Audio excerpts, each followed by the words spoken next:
Welcome to the channel everyone, hope you're keeping well. Paddy Valorant Man here. So I'm going to be switching over to gameplay now in 2 seconds. I just wanted to show you my pretty face there before we start watching this gameplay. Welcome to the channel guys if you're new. I invite you to hit the subscribe button and join the fam. But hope you enjoy these tips, and if you have any tips yourself that I might miss or that I neglected to include, please leave them in the comment section. I'd love to hear. I'm constantly trying to improve in this game myself, so I'd love to hear from you. So anyway, we're going to get straight into the list here. Stop messing around. Welcome to the Paddy Valorant fam. Let's get into it. Okay guys, so we have 5 tips here to guarantee higher rank potential in Valorant. So what I mean by this is by using your head and being smart about how you play the game in order to increase your rank. Obviously that's how everyone increases their rank, is by playing well and being smart, but you have to think about how the game reads how you play and how that's going to interpret your rank. So I'll just get into the 5 here that I have, and I think they're great ideas. Let me know any of you might have down in the comments. The first one anyway is to use your abilities in a way that to make sure that they do assist your team. So what I mean by this is actually being smart about how you make use of your abilities and also when you use them. So I play lots of games in the Valorant full release, which is only unranked at the moment, but as of tomorrow it's going to be full ranked release, which I cannot wait for. But I've also grinded out the beta as well in ranked mode. And the one thing that I see from higher ranked players is they're able to use their abilities to get maximum potential out of them. And I see lots of players who use their abilities at lower ranks who instantly use them and lose them and don't get any advantage out of them at all, let them go to waste. So for example would be a Brimstone who puts down his 3 smokes at the start of a round, smoking off maybe 1 line of sight from each site in Haven. So the worst thing about this is where it might confuse an enemy into thinking that they are going to be attacking their site. Each team member is going to be discussing things with each other and communicating, so straight away there wastes those smokes because there's 1 on each site. Obviously you're not all on each site, so you're not attacking every site. So an absolute waste of smokes in my opinion from Brimstones who do this, and I do regularly see it at the lower ranks myself. Another bad thing that can happen with utility, staying with Brimstone here, is if Brimstone dropped 1 smoke, so we'd have to push, and then eventually nobody pushes. The worst thing that happens when you use utility at the start of a round is that nobody pushes. The utility goes to waste, nobody pushes, so you don't get the advantage of the smoke. The best thing a Brimstone could do would be to smoke off a line of sight that we're going to enter, to block off 1 line of sight first, or even ask the teammate Omen to block a line of sight while they push closer to the site, so they can keep their smokes for maybe when they have the bomb planted, etc. Then you could place the smokes in areas on the site where it's highly likely for players to be waiting. Give the enemies no option then just to push out through the smokes, and then once they come out through them, you're always keeping an eye on them, so you're probably going to 1 tap them in the head. Another example of this could be Sage using her wall to block off a site instantly before she even knows someone is there. I've seen this a lot as well, and it's a real waste of the wall, because the wall costs 400 as well. It's not cheap, and it's a complete waste if you block off C on a site, let's say, and then the whole enemy team are at A, so it's a complete waste. So it's crucial for success in this game is to make sure that you're making use of your utility and making sure that it's an advantage to you and your teammates, because that's what it's there for, and I can guarantee you that the game is watching how you use your utility, and that's going to determine part of your rank in my opinion, 100%. So number 2 then the list guys is to make smart decisions. And obviously you'll have to make smart decisions. You're probably saying, duh, what are you talking about? But just what I'm saying is, like, it's so clear when you watch players at lower ranks and players at higher ranks. The lower rank player never makes good decisions, and the higher rank player always makes good decisions based on the information they have. Some of these things might seem like they mean nothing, but they do mean a lot, and they add up to being part of the fundamentals of the game, which really increases your rank potential for sure. For example, managing your economy, such a simple thing, seems so simple, but it's a tool that needs to be utilised. There needs to be rounds where you don't buy, so that you can full buy in following rounds. So usually at the start of every match, regardless of win or lose, I would play at least 2 rounds pistol only. Always keep an eye on your economy, and especially to the section which shows the minimum credits in the next round. So the magic number here will be 3,900 credits, which gives you full armor and an assault rifle.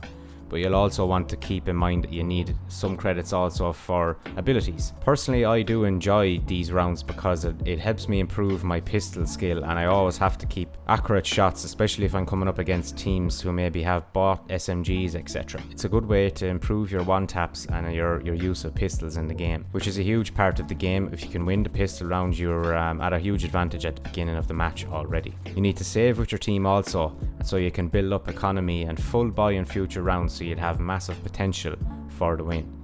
Also, another thing, guys, that you see in the pro matches and stuff and very high ranks, if you're in a situation where you're more than likely going to die and you don't have enough time to do everything that needs to be done, so if you're up in a 1v4 situation, the bomb is nearly about to explode, even if you got down on the bomb straight away to defuse, you probably wouldn't even defuse it. Just run away and save your weapons and wait until the next round, and you can win with that and have your weapon.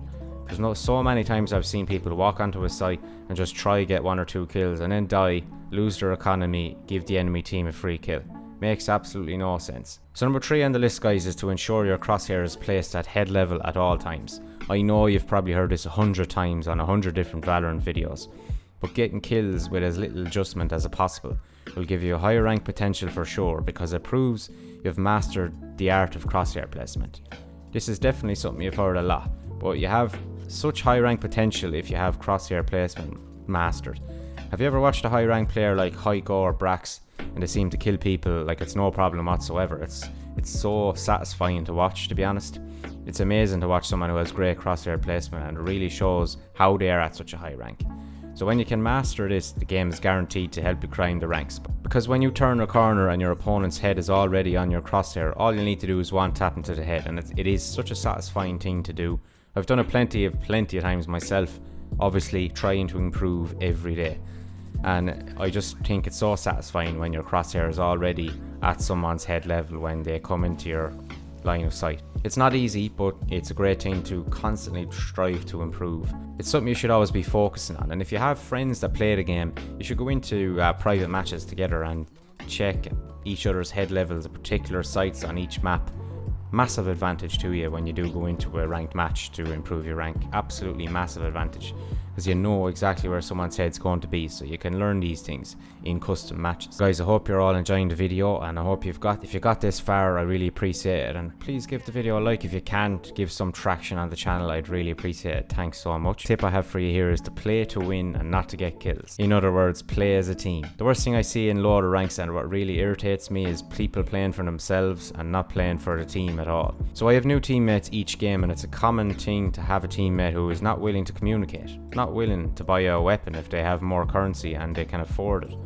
If they could have 9,000 currency and still not buy a weapon just because they're ignorant or whatever, it's just so frustrating, and it actually makes about a big difference to your rank, because this sort of thing builds up, and eventually you get stuck kind of in the lower ranks because you can't increase your rank because everybody doesn't give a fuck. Pardon my French. Some people will literally also use you as bait to get themselves a kill and to use you for information. There's nothing wrong with trading in this game. I know it's a thing in this game, but if you're being used as bait, it's a completely different thing. So don't use your teammates, you should try and help them.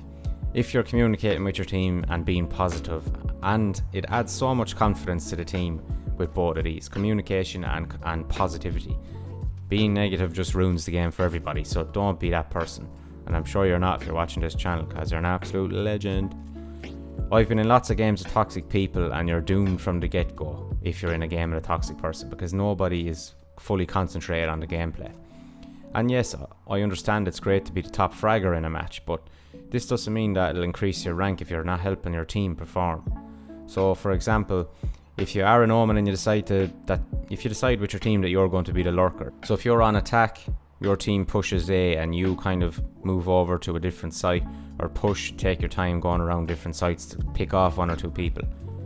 That's a great play. I like to play it as Omen as well.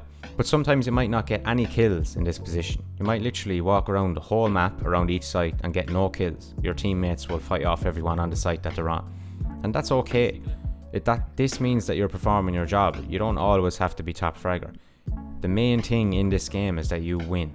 You can be the top fragger on the losing team and your rank will decrease. I've never increased the rank if I played great on a team. Few times if I played absolutely brilliant on the losing team, I've never increased in rank. Once or twice I stayed at the same level, but when you lose, you're nearly guaranteed to go down. And that's the worst thing about the game, and yet that's what's great about actually being able to play as a team in this game and have friends that play. So you understand how each one plays and stuff. So I really recommend joining a team or having teammates playing the game if you can. Guys, just to kind of wrap things up, the main thing is that you perform your function as a team and perform it well. Like for example, Sage. I really enjoy Sage as an agent. I'm trying to improve on using her. I mainly use Cypher and Omen, but I decided I want to use Sage because she's the person that sometimes you can go into a game and she's just not picked and it really pisses you off. So now I'm going to be the person who picks Sage if no one else does. I often go in and just insta-lock Sage as well, just because it's nice to kind of learn a few different people and main a few different kind of agents other than the same. For a while it was taking me a while to adjust to it because I just really enjoy playing Omen, but Sage is 99% a team player. You know, everything is about helping her team, slowing down enemies, blocking off enemies and healing your team and resurrecting your team. She is a great agent to be playing if you want to increase your rank and try and use your abilities and help your teammates as much as you can, and that really shows that you're a team player and you're helping your team.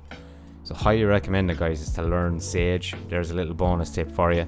So what I have here in the final tip is for you to try and outsmart your opponents by making intelligent plays.